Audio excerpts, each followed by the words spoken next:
Good morning and happy Monday. Welcome back to a finally, James, in-season edition of Bully Soccer Bites. How are things going over at the soccer complex? Great, Chris. Thanks. Like you said, it's nice to finally get the season underway and play somebody other than ourselves on Friday night. Long journey back. Obviously, it went to overtime, so we were back late. We had an unbelievable training session on Saturday for the low-minute players and the players, that actually didn't play. So, actually, it was one of our best training sessions of the year. So, obviously, coming off a nice performance on Friday night and then having that response from the players on Saturday was very pleasing. So, so far, so good. Let's talk about that match. Looking at the numbers, you look at directly at the shots. A lot of shots, 19 shots, 9 on goal. Unfortunately, only 1 goal, but the game seemed very even. Took a little bit in the first half. The team seemed to be feeling each other out. Opened up a little bit in the second half. A lot of good looks. Get to overtime, second overtime. Teams look pretty tired, but it looked like a mid-season SEC soccer match. So hats off to both you and Auburn, but what do you have to think about it? Yeah, I think both teams came out super excited to play. I feel like the pace of the game was frantic at the beginning. Both teams looking to impose themselves on the game. I thought we started a little slower than what we wanted to do. It took us a little bit of a time to get into the rhythm and solve some things tactically. But once we settled into the game, I felt like we started to show a little bit of the possession and creativity that we're looking for. I thought throughout the team showed a ton of fight, a ton of heart, a ton of character. To go on the road in the SEC is never easy. A lot of players playing their first ever SEC minutes. That's obviously a challenge in itself.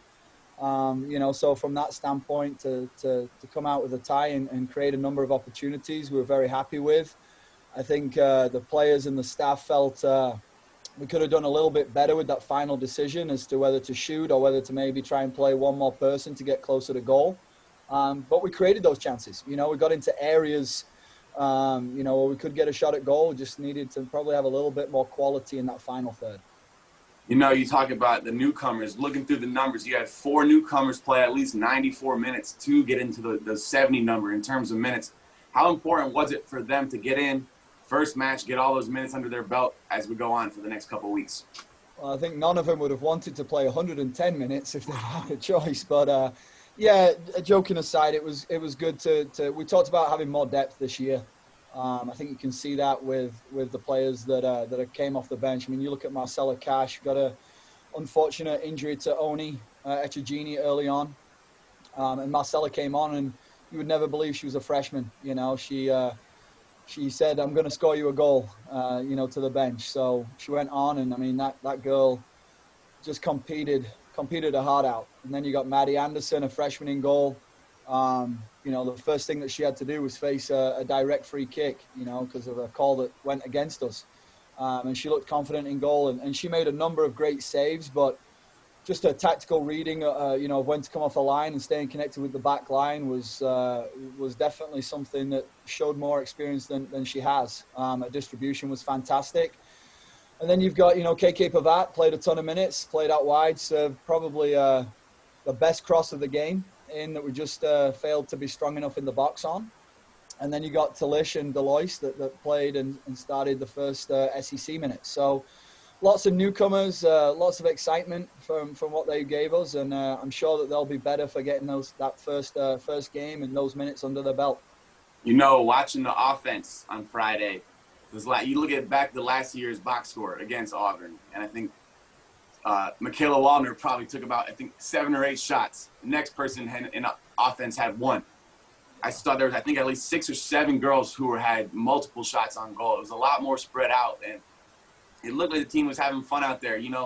I saw giving up a goal in the 56th minute, a world-class goal. Great footwork by Richards, and I thought it was pretty impressive how the team fought back, especially at a time like that with the fitness levels getting to where they're at. How important has it been to get the girls back to an in-season fitness level? So a couple of things there that you said. I mean, you can never replicate a real SEC game. No matter how hard you try, how much organized you are, how much, the quality of the inter-squad scrimmages, it's just not the same. You go against somebody else, it's their first game, it's your first game, there's excitement. these girls have been chomping at the bit on both teams to play, seeing as though they haven't played since March. So we knew it was going to be a different pace, and we told the girls that, and they expected that. But once you cross that white line, it's basically up to you. So that's the first thing. The response to the goal, I'm glad you brought that up, because that was something that we talked a lot about from moving on from last season. And it was an unbelievable response. A great start to the second half, and then obviously we conceded a goal midway through. But then after that, those next 12 to 15 minutes, we felt really good about. And not once did we as a staff and the bench feel like we weren't going to get a goal. And the one thing that people always ask me, is, you lose Michaela Waldner from last year, 10 goals. Absolutely, right? It's hard to replace a player that's been like that. But something that I truly believe, or we truly believe, and we've talked a lot about, is we can score goals from a lot more different places this year. There's a lot more depth in the attack, more quality in the attack. I don't mean that in a disrespectful way, but I feel like we can vary the wealth a little bit in terms of goals. So it was nice to see that variety and where the shots and chance creations were coming from. You don't want to get too ahead of yourself, but you look at, I know, at least watching from home, a lot more comfortable. I know you get a little fired up on the sideline, but when you saw Nia Johnson step up to the penalty spot, been there, done that kind of thing, huh? So it's always good to have someone like that on your squad. Yeah, it's funny, we feel like we got at least 3 or 4 penalty takers, but Nia said that she wanted it. Always got faith in her, got faith in all of them, to be honest. But as soon as she stepped up, there was no doubt in our mind that it was going in the back of the net. So, I think we got Auburn for 6 seasons. Yeah, 7 seasons, 6 years. 7 seasons. So, from a personal standpoint, how weird is it to be on the opposite sideline? It wasn't, to be honest. Obviously, my heart's at Mississippi State now. I loved my time at Auburn. I got a lot of great friends there. So much respect and gratitude to Karen, Coach Hopper, for giving me that opportunity. And obviously, I worked with Ben Madsen throughout the whole time there, and amongst other people. So I love that staff. I love the players there. But this is my home now. This is my family. And the only weird part was we stayed at the hotel where I got married at. So that was a little different. I got engaged in Auburn, got married in Auburn, had my little one in Auburn. So there's always going to be ties there. But, I appreciated my time there. I loved it. But I'm very, very happy here in Starkville. And this is my team and this is my family. So I know it's a team you're familiar with. But in a normal year, at this point, you play your first SEC match. You've had film, hundreds and hundreds of minutes of film that you watch in this team. How was it scouting a team, especially I think they started 5 newcomers, 5 true freshmen? How was it building a game plan for a team like that where you really couldn't even see anything about them? Really tough. I mean, we had no idea. Auburn, their coaching staff is going into their second year together. So we knew they'd probably do some things different than last season. They had 12 newcomers from the last time we played them. I know some of their individual tendencies from players that I helped recruit. But just like with our own freshmen, you never really know what they're going to be until they arrive on campus. And then you never really know what they're going to be, until they step foot on the field. So, and Auburn and Coach Hopper traditionally have sometimes, changed people's positions. So like a girl, Boltsagar, that played for them, she was recruited as an attacking player and she starts at outside back, so really hard, to figure out what they were going to do and what tendencies they were going to have. But that's why we focus primarily on us. Like we always say, that as long as we're the best version of ourselves that we can be, we're going to be really difficult to beat, so that's kind of the mentality that we go into week in, week out. So it was a tough one, but I felt good with the game plan, and we're looking to execute the game plan a little bit better this Friday. Looking forward to Friday, doing the Iron Bowl swing, playing Alabama. Looked quickly at their result, really good result in their eyes, a 3-1 victory against Tennessee. Seemed relatively stress-free, going into halftime 1-0, scoring 2 goals early, holding a 3-0 lead for most of the match. What are you looking forward to in playing Alabama? Oh, the Alabama coaching staff we know very well, and they've done a great job, right? I think they're going into their 6th year now, so they've got all of their players, all their recruits in, I should say.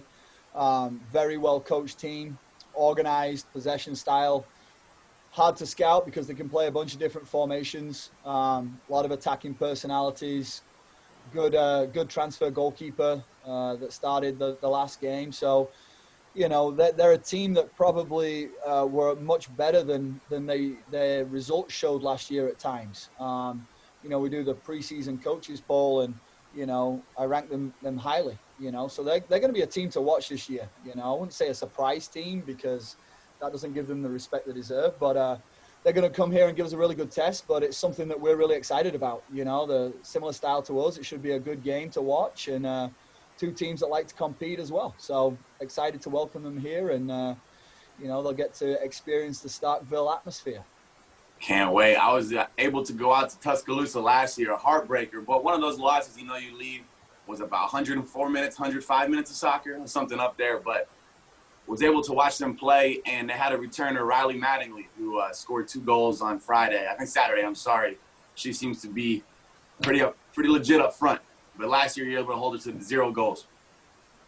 Yeah, I mean, Mattingly's a good player for sure, but they got a number of good options that we'll have to focus on. So we're just going to, like I said, concentrate on making sure that our defensive shape's better than it was last week, and you know, make sure that we're taking care of all the things that we need to work on. So not probably singling out a single player or even a couple of players. You know, Alabama's going to be good from back to front, you know, so we just got to make sure that we're prepared for them.